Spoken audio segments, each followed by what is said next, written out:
So this is the Redmi 14C, and for now I can say that changes were made and changes were not. Design wise, that's where I can say I saw major differences. Like if you look at the Redmi 13C and you look at the 14C, you know that they look nothing alike. The 14C comes with this circular camera module that houses what you believe to be 3 cameras and a flash, but in reality is one 50 megapixel camera and a flash. More about the cameras later on in the video. And I really want to say I like this design, but the color put me off a little bit. Speaking about the color, we got 4 new colors this year. We got white, blue, black, and green. The white, blue, and black are all made of glass. And the black variant is a lot glossier than the others. That means it gets more fingerprints than the rest, which I really do not recommend.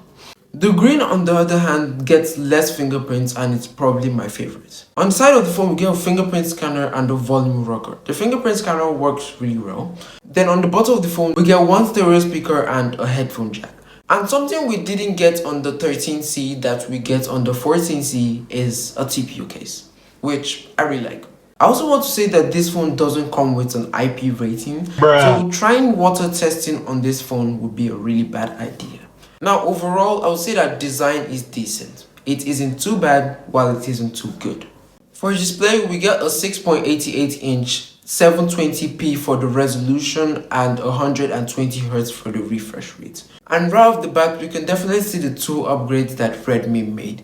That's the bigger display and the 120Hz refresh rate, or as Redmi calls it, up to 120Hz refresh rate. Now that simply means that in certain apps like the settings, it could get up to 120Hz refresh rate, but when scrolling around the UI using your phone for everyday multitasking, it wouldn't get to 120Hz refresh rate, probably 100 or 90. Another thing I didn't like is that Redmi added a U-shaped notch and thick bezels. And considering the fact that a phone that is 20,000 naira cheaper, that's the Pop 9 that I reviewed a few days ago, has a hole punch cutter and thinner bezels, it's kind of confusing. But yeah, aside from that, the display is pretty decent.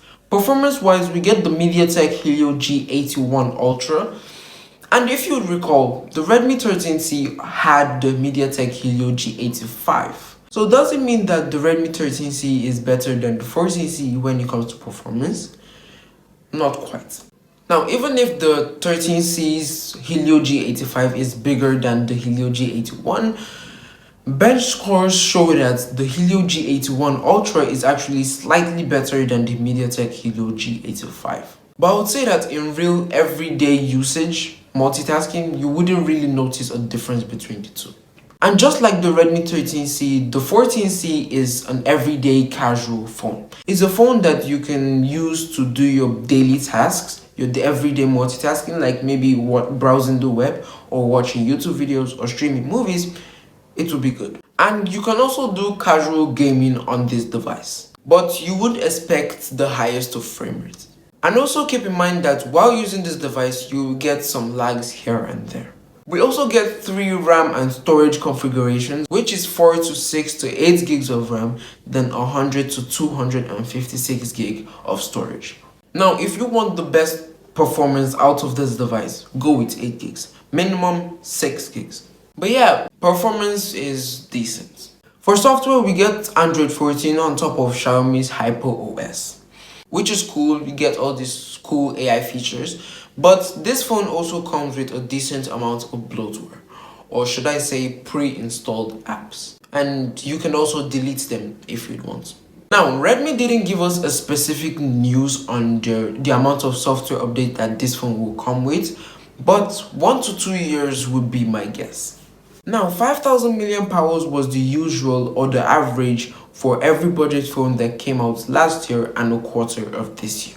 But the Redmi 13C comes with a 5,160 mAh battery, which is pretty good. And maybe other budget phone producers would start implementing this new battery life. But if I were to average it on casual usage, it should last about 7 to 8 hours. And for charging, this phone comes with a 33-watt charger in the box, but the phone supports 18 watts of charging, which is good. We get a bigger charging brick for a slower charging phone. Nice. But yeah, battery is good. For cameras, we get a 50 megapixel main camera and a 2 megapixel depth sensor. And photos on this phone were decent. They weren't something that would blow you away, but they were good. And considering the price of this device, it's good enough. And I think I say this a lot, but it's true. If you're in a good littered area, you should get good quality photos or even videos. Speaking about videos, we get 1080p at 30 frames per second maxed out. And as you can see, video quality was, as you expect, good but not awesome. Now, for what I actually think about this device, the phone is good. It's good enough for your everyday usage. But if you're using something like the Redmi 14C, I wouldn't advise switching to the 14C because they're almost the same thing. But if you're coming from an older model, this would be a good upgrade. But yeah, that's my review on the Redmi 14C. Definitely let me know what you guys think of this phone and the video down in the comments. Make sure to subscribe and like the video. Thank you guys so much for watching, and I'll catch you all in the next one.